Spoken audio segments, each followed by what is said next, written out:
Днес ще ви разкажа една от най-страшните истории, които ми са се случвали. История, която ми се случи тази нощ. Действието се развива тази нощ в тази стая. И то малко след полунощ, когато половинката заспа. За да не ви губя времето, ще се опитам в 2 части да ви разкажа какво точно преживях.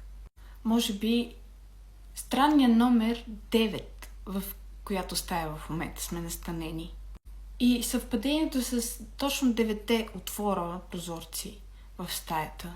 Дори те не можаха да ме подготвят психически за това, което ми се случи с нощи. Бяха някаква бегла окраска. Когато с нощи половинката се унесе в сън, на мен ми беше много скучно и понеже има телевизор в стаята, взех дистанционното и просто си пуснах някакъв филм. Между 2 и 3 часа посред нощ внезапно токът спря. Токът на цялото населено място. Опитах се да запазя самообладание, защото не обичам тъмнината и като цяло от малка доста се страхувам от нея.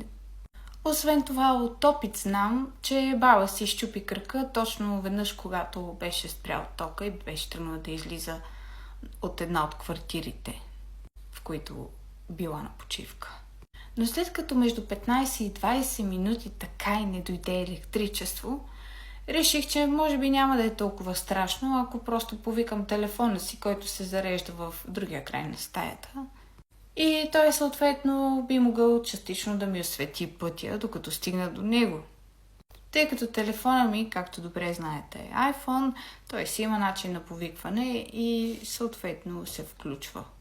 Та, седейки и размишлявайки все още върху това да стана ли от леглото или не и къде са ми джапанките, защото по последни спомени си ги оставих до леглото, най-накрая успях след 20-та минута да събера някаква известна доза смелост и да си повикам телефона, за да видя все пак къде върва преди да се пречукам по пътя. Пак уточнявам, че това действие се случва в момента, в който мъжът ми спи до мен дълбоко.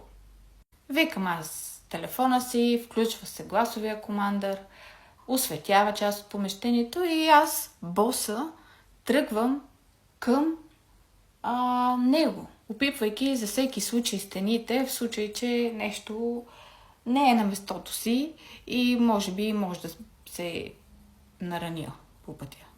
Точно хванах телефона си и усетих, че настъпвам кабела. Пак казвам, в пълен мрак. Телефона ми угасва и в следващия момент нещо ме хвана за крака. Последва ме за втора част.